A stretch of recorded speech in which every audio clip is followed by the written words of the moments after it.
아멘. 오늘 말씀은 이제 미가서입니다. 그래서 이제 미가서 개론을 담임 목사님이 잘 말씀을 해주셨죠. 미가서는 총 7장으로 되어 있는데 이 크게 세 문단으로 나누어 볼 수가 있어요. 그래서 1장에서부터 3장은 이 죄에 대한 이스라엘의 죄에 대한 말씀이고, 그리고 4장에서부터 5장은 이제 메시아를 통한 회복. 그래서 이제 베들레헴에서 한 어린 양이 낳을 것이다, 이런 말씀이 또 이제 등장을 하고, 6장에서부터 7장은 참된 이제 신앙이란 무엇인가, 어떤 삶을 살아야 하는가에 대한 말씀입니다. 그래서 이제 오늘은 이제 3장의 말씀으로 이제 죄에 대하여, 이스라엘의 죄에 대한 말씀인데, 1장과 2장의 말씀에서는 이제 이스라엘의 백성들에 대한 죄를 고발하는 내용이라면, 3장은 이스라엘의 정치 지도자, 또 종교 지도자, 또 거짓 선지자들에 대한 그런 말씀이 이제 3장에 이제 기록되어 있어요. 그래서 오늘 말씀을 보면은 이제 어떤 죄악시된 것들이 많이 등장을 하죠. 그래서 이 정치 지도자들, 종교, 그리고 거짓 선지자들에 대하여서 고발하는 내용인데, 말씀을 잠깐 보시자면은 그들은 선을 미워하고 또 악을 기뻐하고, 또 백성들의 살가죽을 벗기고 뼈에서 살을 뜯어 그들의 살을 먹고 가죽을 벗기며 마치 이제 냄비에 들은 고기처럼 이제 그들을 삶는다 하잖아요.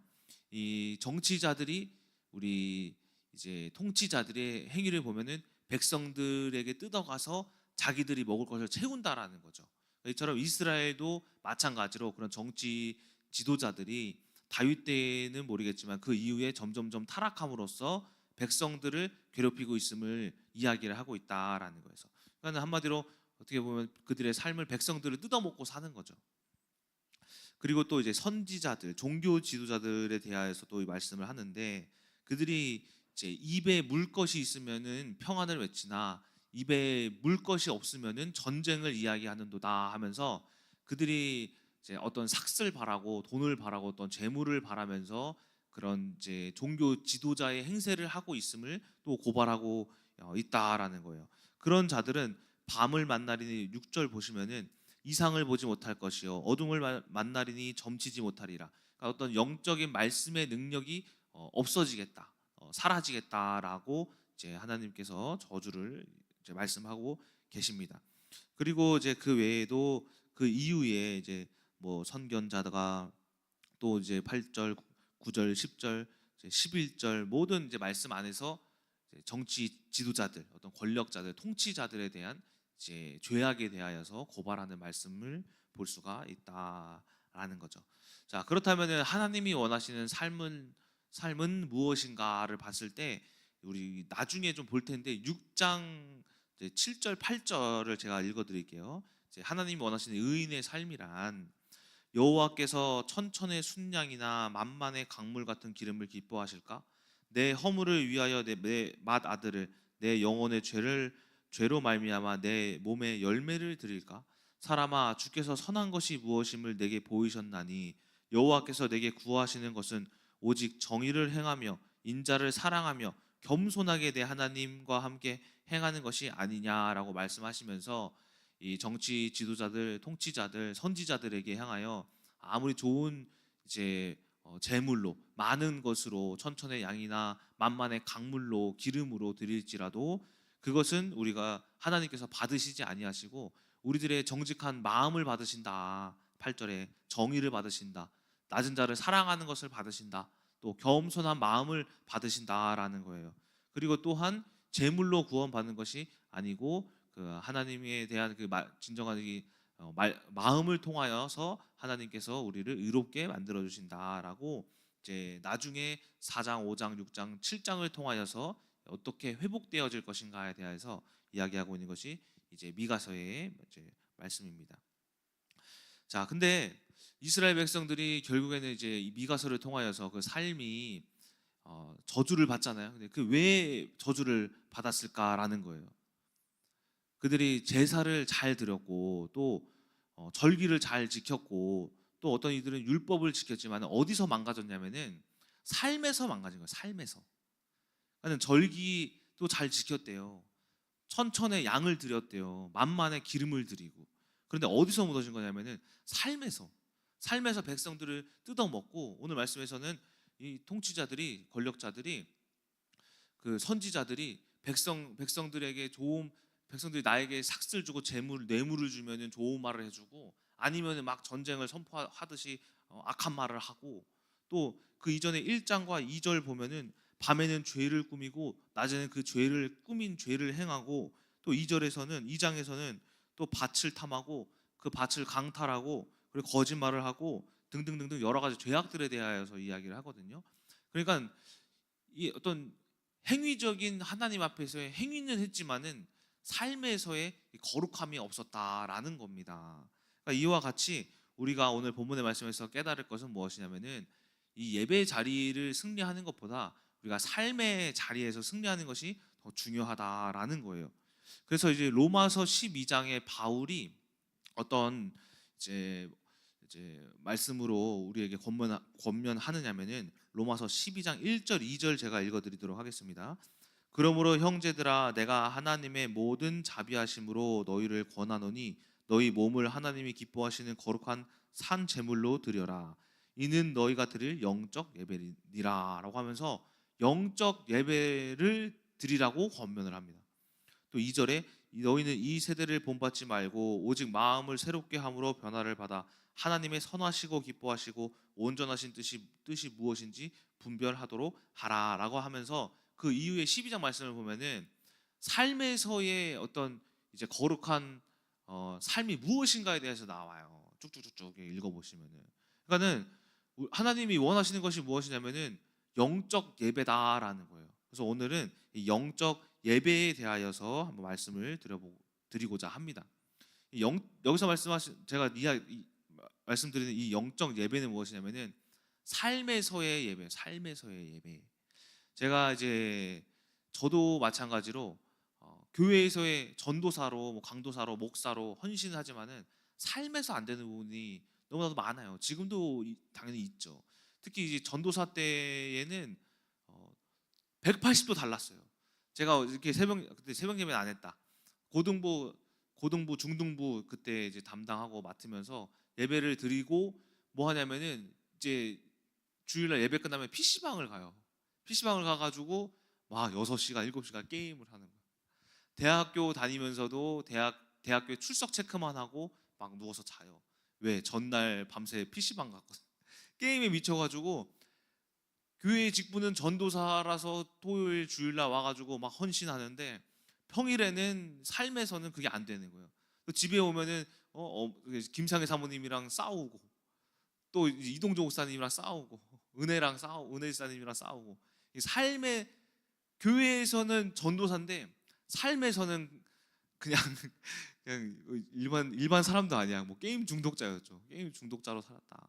또 담배도 엄청 피고 술도 먹으면서 그 전도사 생활을 한 거예요.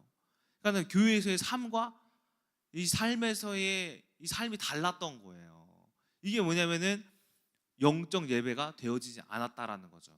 제가 그것을 언제 깨달았냐면은 결혼해서 어쨌든 담배도 끊고 술도 끊었지만은, 그 전에 끊었지만은 삶에서 뭐가 안 되냐면 이 혈기. 내가 교회에서는 누가 막 뭐라고 하고 막 이제 마음에 안 드는 뭐 애들이 있으면 얘들아 막 달래주고 막 섬기고 사랑해주고 긍휼히 여기는데, 집에서는 왜 그 마누라가 그렇게 안 돼? 사랑이 안 되고 긍휼히 여겨지지 않고 이 인간이랑 헤어지고 또 내가 다른 여자를 만나야겠다 이런 음란한 생각이 들어오고, 이게 뭐냐면은 영적 예배가 회복되어 있지 않았다라는 거잖아요. 그렇죠? 그뿐만이 아니라 우리 큰나무교회 성도님들 보면은 영적 예배가 회복되신 분들이 너무 많아요. 그런데 바깥에 여러분 다른 교회 가시잖아요. 목사들조차도 이 영적 삶에서 예배가 안 되는 사람들이 너무나도 많아요. 제가 봤을 때는 한 90% 이상이 강단에서의 설교와 삶에서의 삶이 달라요. 삶에서의 그 말씀으로 살지를 못해요. 그래서 제가 언제 경험했냐면은 대학원 때, 그리고 목사 안수 받을 때 경험을 했던 게 뭐냐면은, 대학원 때 어떤 일이 있었냐면, 저희가 백석 대학원은 어떤 이제 초등학교, 중학교, 고등학교처럼 대학원 1학년 때 한 반이 있어요. 같은 반 사람들이 3년을 같이 다녀요. 같은 수업 이제 같은 반으로 해요. 그래서 다 그렇게 다니거든요. 그래서 이제 교양 과목은 조금 바뀌는데 필수 과목은 늘 항상 같이 1, 2, 3학년을 같이 해요. 그래서 우리가 서로가 다 아는데 그때 한 40명이 있는데 그 40명이 다 전도사님이거든요. 근데 어느 날은 이제 하도 또 친하다 보니까는 또 같이 있다 보니까는 사람이 많은 곳에 항상 갈등이 있잖아요. 그러다가 어떤 제가 친한 이 전도사님이랑 조금 이제 덜 친한 다른 좀 나이 많으신 남자 전도사님이랑 둘이 싸웠어요. 내용은 잘 모르겠어요. 왜 싸웠는지. 근데 어떻게 싸우냐면은 정말로 죽방을 때리면서 싸웠어요. 둘이 옆방 가가지고 강의실에서. 그리고 막 탱탱 부어갖고 온 거예요. 그래서 야 경수야 너 무슨 일이냐 하니까는 뭐 저 인간이 뭐 이랬다 저랬다 하면서 반에 막 난리가 난 거예요. 저 둘이 막 치고받고 싸웠다고 진짜로. 그래서 나중에 이 수업이 다 끝나고 저녁에 같이 밥 먹으면서 제 친한 그 싸웠던 친구 그 전도사에게 이제 흑암 얘기를 해줬어요. 귀신 얘기를 해줬어요. 야 경수야, 흑암은 이간질한다. 너 지금 그거 흑암에게 속은 거다. 야 저 형이 저 형보다 너가 더 되어 하나님 안에서 되어야 되지 않겠냐 하면서 이제 좀 친한 사람 한 4명 있었나? 5명 있었나? 같이 이제 밥 먹으면서 그런 얘기를 했어요. 아무래도 해야 될 것 같아서. 그랬더니만은 같이 다니는 또 다른 형이 저한테 나중에 이제 그 저녁 식사 끝나고 이제 뭐 어디 카페 가서 동진아 잠깐 할 얘기가 있다. 저를 부르는 거예요. 불러서 하는 말이 너 그 귀신 얘기, 흑암 얘기 하면은 큰일 난다. 너 그 얘기 하면은 이단으로 찍혀서 대학원에서 쫓겨난다. 그래서 에? 왜 쫓겨나요? 형 이거 성경에도 예수님이 흑암을 물리셨잖아요. 귀신을 쫓아냈잖아요. 그리고 우리는 에베소서에 보면은 우리의 씨름은 혈과 육에 속한 것이 아니라 영적 싸움 씨름에 속했다 하잖아. 영적 싸움을 해야 되잖아요. 영적 싸움이 누구랑 싸우는 거냐고. 귀신이랑 싸우고 흑암이랑 싸우는 거 아니냐고. 그런 말씀이 있다고? 그것도 몰라요. 그러니까 제가 그 대학원 다니면서 그때 알았어요. 아무리 전도사라 하더라도 영적 세계를 모르는구나. 뭔가 이 삶에서의 설교에서는 이제 우리가 흑암을 이기고 합시다 뭐 이렇게 뭐 말하기도 하겠지만은 이 귀신 세계를 모르는구나. 사탄의 계략을 모르는구나 싶더라고. 그리고 또 이제 목사 안수 받을 때도 또 어떤 사건이 있냐면 목사 안수 받을 때 저희 같이 목사 안수 받는 5명의 목사님들이 있었어요. 예비 목사님들. 그 목사님들이 카톡방을 이렇게 하나 만들어서 거기서 뭐 가운 준비하고 뭐 하고 또 교회 뭐 하고 꽃꽂이 하고 이런 거를 다 이제 상의를 하면서 이제 돈을 나눠요. 근데 생각보다 그 비용이 이제 좀 만만치가 않아요. 몇 백씩 들어가 한 사람당. 그런데 이제 어떤 한 예비 목사님이 이제 카톡방에 또 돈을 내야 뭐 어떤 거 어디로 이제 이체하십시오 하니까는 거기서 뭐라고 하냐면은 돈 없는 사람들은 목사 안수 못 받겠네. 이 카톡으로 이렇게 한 거예요. 근데 한두 번이 아닌 거예요. 그게 또요? 네. 점점점.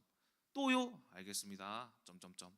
근데 제가 거기 카톡방에서 우리가 이 아무리 돈이 들어간다고 하더라도 순종합시다. 그래서 로마서 8장 말씀을 제가 썼어요. 5절, 6절.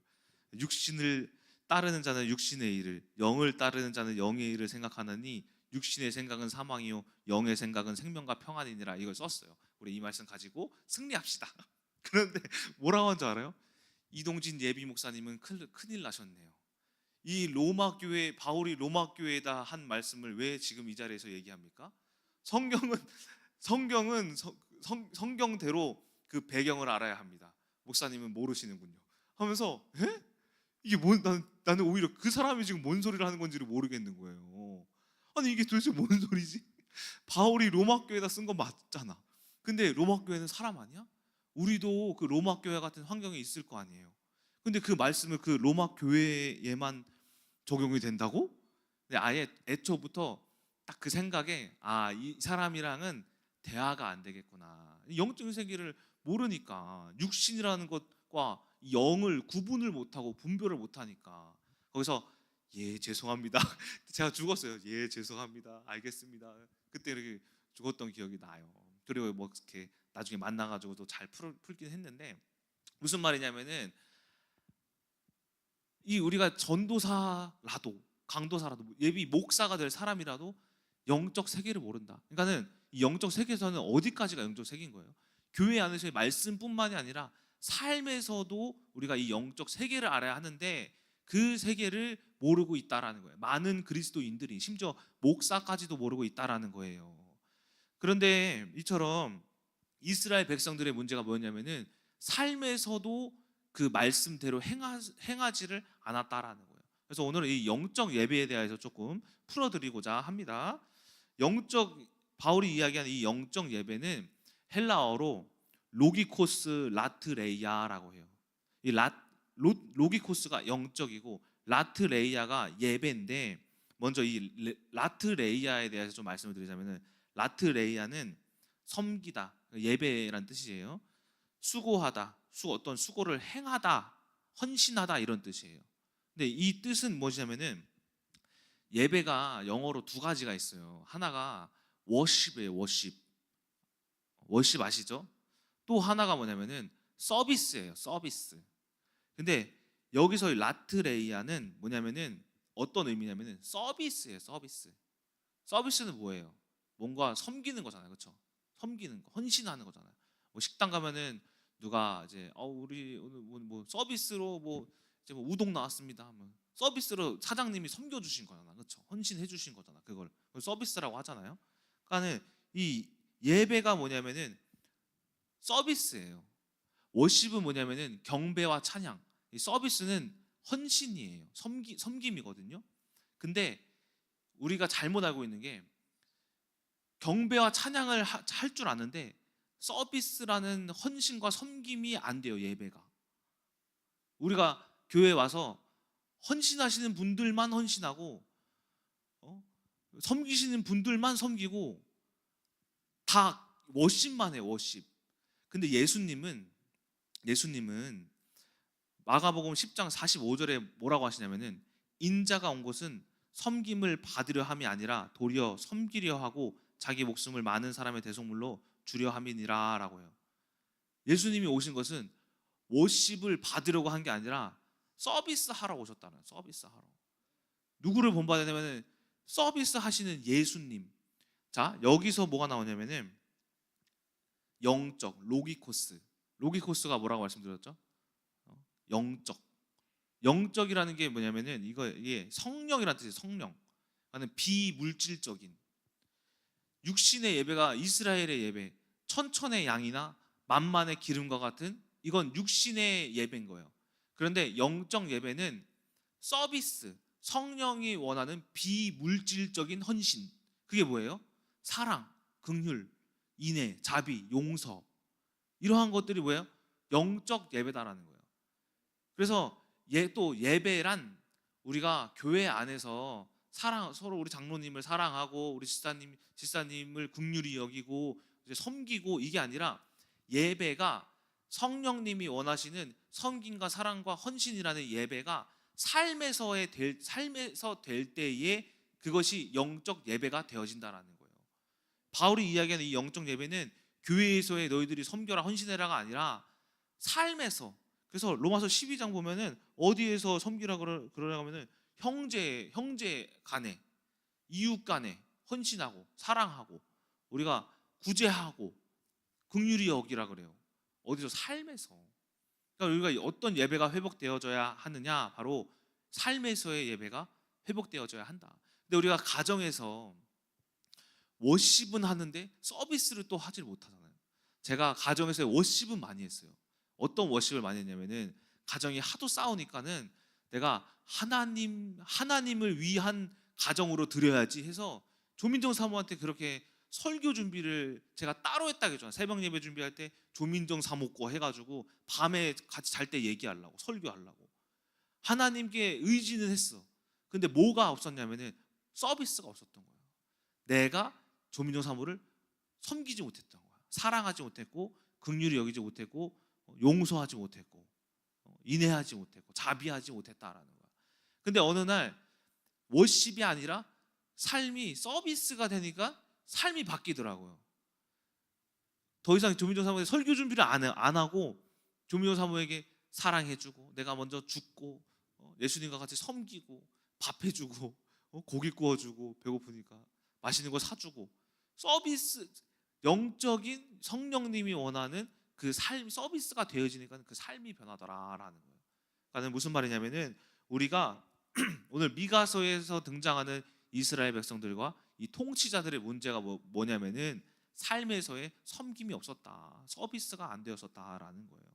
그런데 우리도 마찬가지예요. 왜 예배 나오는데 새벽 예배 나오고 헌금도 많이 하는데 왜 삶이 안 변해? 왜 그대로예요? 작년, 재작년, 재재작년, 5년 전, 10년 전이랑 왜 똑같냐고. 예배하는데 서비스가 안 되니까, 섬김이 안 되기 때문이다라는 거예요. 결론입니다. 우리가 오늘 이제 내일 성탄 전야하고 이제 내일 모레 이제 성탄절이죠. 예수님이 오신 날이에요. 예수님이 왜 오셨냐? 오늘 읽었던 마가복음 10장 45절 말씀을 다시 보자면 인자가 온 것은 섬김을 받으려 함이 아니라 도리어 섬기려 하고 자기 목숨을 많은 사람의 대속물로 주려 함이니라. 우리가 삶에 저주를 받은 것 같다면 우리가 되돌아봐야 할 것은 예배가 아니라 섬김입니다. 가정에서의 섬김, 우리 직장에서의 섬김, 이웃 간의 섬김, 또한 우리 학생들은 학교에서의 섬김, 이 서비스가 회복될 때에 진정한 영적 예배가 회복되는 줄 우리가 믿고 오늘 하루도 하나님을 예배, 경배뿐만이 아니라 서비스도 함께, 섬김도 우리 이웃과 형제를 섬김도 함께 회복되시면서 우리가 그 안에서 하나님께 큰 영광 돌리는 여러분 되시길 주님의 이름으로 소망합니다. 기도하고 마치겠습니다. 사랑의 하나님, 오늘 이 이스라엘 백성들의 서비스가 안 됐습니다. 얼마나 그 절기와 그 율법적인 제사는 잘 들었지만은 삶에서의 망가져 있는 그 문제를 하나님이 말씀하십니다. 우리 또한 이 예배를 잘 드리지만은 새벽 예배, 공예배, 주일 예배, 하지만 우리 삶에서의 이 그 예수님과 같은 섬김과 그 서비스가 회복되지 않음으로써 우리가 아직까지도 제자리에 머물러 있는 줄을 아오니 우리가 삶에서 또한 이 말씀이 성취되어지는 우리 큰나무교회 모든 성도님들 되게 하여 주시옵소서. 살아계신 예수 그리스도의 이름으로 기도드렸습니다. 아멘.